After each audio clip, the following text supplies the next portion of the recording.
Faye settles atop a large mushroom to rest and replenish her energy and strength, since aggressive flying can wear a Fae down if too high above the ground, with a risk of falling hard.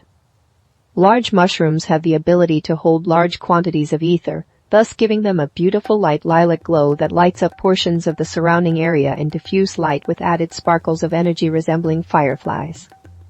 This energy is absorbed into a Pixify's wings, giving them their own lilac glow, but more golden in color closer to her skin, which is connected to an organ in her back behind her shoulder blades that stores ether for various uses, such as increased speed and strength, near-instant healing if not too injured, heightened spatial awareness, glowing blue eyes, larger wings, and the ability to learn new things quickly, such as an enemy's fighting style and other abilities, plus many yet to be discovered.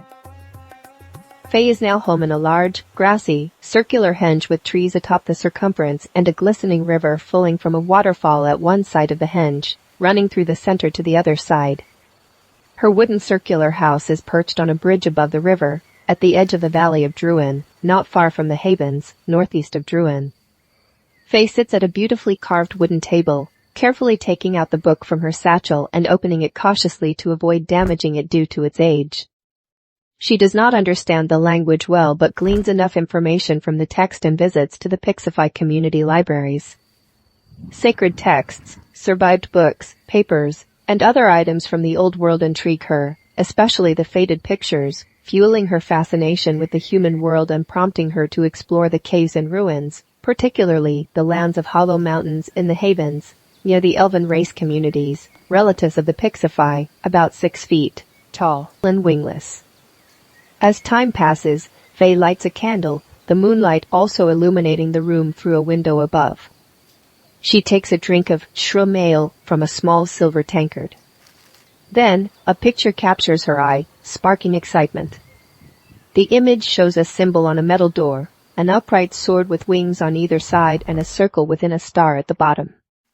She recalls seeing this symbol in the land of Hollow Mountains, at the base of a tall, thin mountain, on a large, rusted, almost petrified metal sign covered in moss and dirt. The symbol was barely recognizable due to weathering, but Faye's optimized vision, a side effect of ether, allowed her to discern it.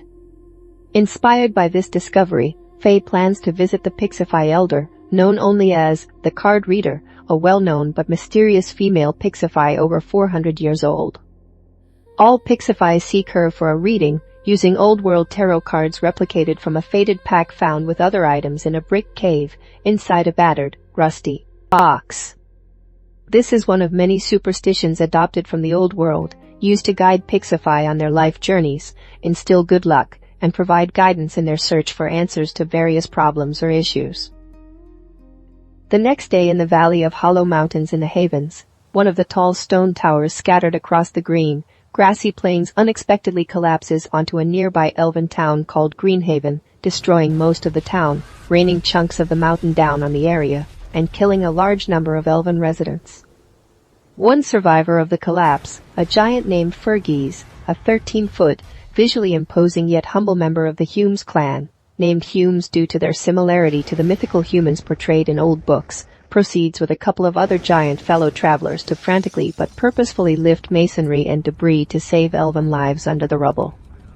Fires, chaos, and smoke hinder the survivors' efforts, but elves and Humes work together to save as many as possible. A message is sent out across the land via skyship, using crystal ether-powered ship-to-ship communication devices, which also relay the message to ground stations requesting assistance. A while later, the skyship Selene and a smaller one called Nexus, fully loaded with water from a nearby inland sea, proceed to drop their loads on the town, extinguishing the fires and enabling easier rescues. Fergie's, among others, is deeply distressed by the devastation, pulling out the bodies of adults, children, and even pets, people he has known for many turnings of the moon, having spent time helping them build their town and trading much-needed wares on his regular visits, a symbiotic relationship benefiting both races. More help arrives from other skyships and residents of towns and hamlets across the land, including Faye, who learned something was wrong during her visit to a deeply distressed card reader. The card reader showed Faye the Burning Tower tarot card but said nothing except to go to Greenhaven, 6 hours before the collapse. Not understanding what this meant, Faye headed to the plains via a docked skyship in Woods Grove, ready to travel the 60 leagues to a small town near Greenhaven. After departing the now docked skyship, Faye absorbs a high amount of ether from the atmosphere, which doubles the size of her wings, creating a lilac golden glow and enabling her to undertake a long flight. She takes to the skies, catching thermals like an eagle for the last 4 leagues to Greenhaven.